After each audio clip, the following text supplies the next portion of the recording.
கந்தசஷ்டி விரதத்துக்கு பிரசாதம் செய்ய போகிறோம். அந்த பிரசாதம் வந்து திருப்பாகம். அதை எப்படி செய்யலாம் அப்படிங்கிறத பார்க்கலாம் வாங்க.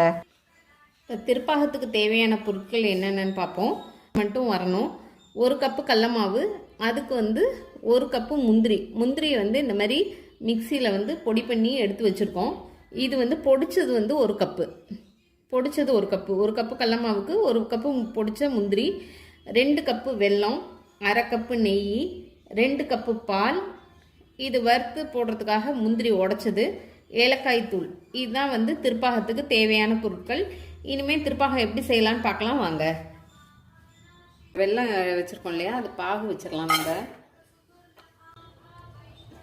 2 கப்புக்கு 1 கப்பு தண்ணி எடுத்து ஊற்றி பாகு வச்சிடலாம். ஒரு மீடியம் ஃப்ளேமில் வந்து இந்த 1 கப்பு கடலமாவையும் அப்படியே வறுத்தரலாம். இந்த அளவு வறுத்தா போதும். இப்போ கடல மாவு நல்லா ஆறிடுச்சு. இப்போ முந்திரி பருப்பு பொடி பண்ணி வச்சுருந்தோம் இல்லையா, இதை வந்து இப்போ போட்டுக்கலாம். நம்ம இந்த ஏலக்காய் தூள் எடுத்து வச்சுருந்தோம் இல்லையா, அந்த ஏலக்காய் தூள் போட்டுடலாம். 2 கப்பு பால் எடுத்து வச்சுருக்கோம் இல்லையா 1/2 கப்பில், அதில் ஒரு 4 ஸ்பூன் நெய் நம்ம இதில் விட்டுறோம்.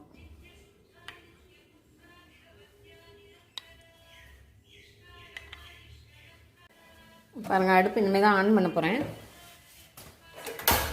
ஆன் பண்ணிவிட்டு நம்ம அப்படியே கை விடாமல் கிண்டிகிட்டே இருக்க வேண்டியதுதான்.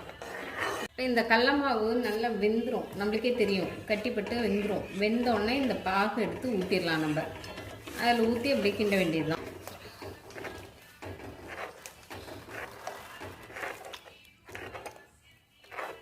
மீடியம் ஃப்ளேமில் வச்சு நம்ம இப்படியே கிண்டிகிட்டே இருக்கணும். கிண்டிகிட்டே இருந்தோம்னா நல்லா அந்த பாகு வெல்லத்துக்கும் இதுலேயும் வெந்து நல்லா வந்துடும்.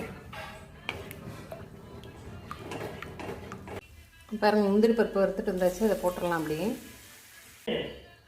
இப்போ முந்திரி பருப்பு போட்டோம் பாருங்கள். இந்த மாதிரி சட்டியில் ஒட்டக்கூடாது, இன்னும் ஒரு 5 நிமிஷம் இருக்கணும்.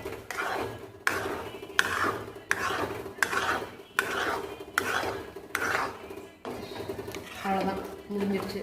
நான் இதை பாத்திரம் மாற்றிட்டு காமிக்கிறேன் பாருங்கள். இப்போ திருப்பாகம் நம்ம வந்து செஞ்சுருக்கோம். அதான் இப்போ ஈவினிங் நெய்வேத்தியம். திருப்பாகம் நெய்வேத்தியம் பண்ணியாச்சு. பாருங்கள், திருப்பாகம் வந்து இப்போ சாமிக்கு நெய்வேத்தியம் பண்ணி எடுத்து வச்சாச்சு. இப்படி தான் இருக்கும் திருப்பாகம். சுகர் ஜீனி போட்டிங்கன்னா நல்லா இன்னும் கெட்டியாக வரும். இது வந்து ட்ரெடிஷ்னல் வந்து நம்ம வெல்லம் போடுறது தான். வெல்லம் போட்டால் இந்த மாதிரி தான் வரும். டேஸ்ட் ரொம்ப நல்லா இருக்குது. நெய்வேத்தியம் பண்ணி விரதம் வந்து இதுதான் ஃபஸ்ட்டு சாப்பிட்றோம்.